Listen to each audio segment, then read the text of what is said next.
for show. This is Expresso. Thanks for joining us on this Monday morning. Now, for South Africa to move forward as a country, we need to mold and develop our future leaders. The question is, how do we do this? Well, underprivileged entrepreneurs, listen up. We sat down with a group of South African leaders, people who are really influential and successful, to hear their success stories and also what they think makes a good leader.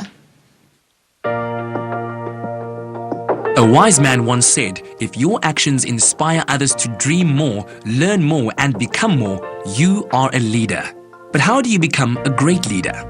Every project that I run, I make sure that it has to be, it has to have the real essence of what we stand for, our values. And our values are to empower other people's lives through all the different initiatives that I'm involved in. I really believe I have a destiny to fulfill. And for me, the worst thing that can happen is that doesn't, get fulfilled, that I don't play my part. So I really, really want to make sure that gets done. I have a young child, she's 7, and I really want to create a legacy for myself and for my country and for the world at large. To be a good leader, you have to first and foremost have a big dream. Not dreams, a big dream. What's your big take-home dream? To illustrate that, I had the incredible privilege of meeting the late Neil Armstrong, the first man to walk on the moon. And I spoke to him afterwards and I said, when did you dream, Mr. Armstrong, of landing on the moon? His answer was unbelievable. He said, when I was a 15-year-old schoolboy.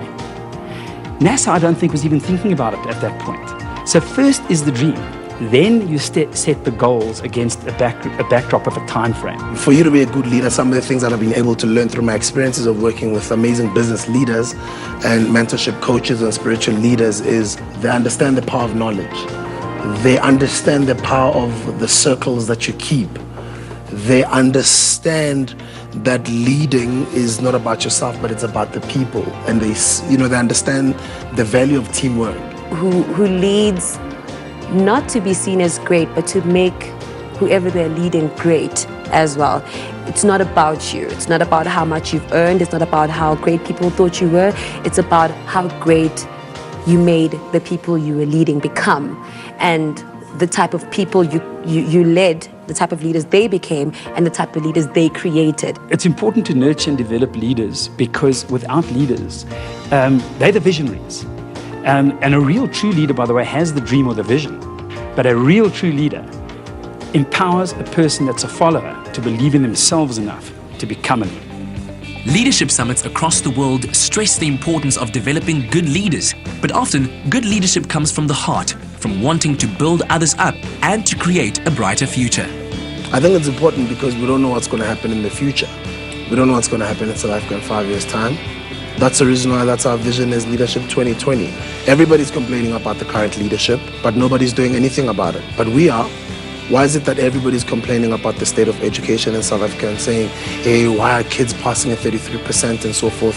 But are they doing anything about it?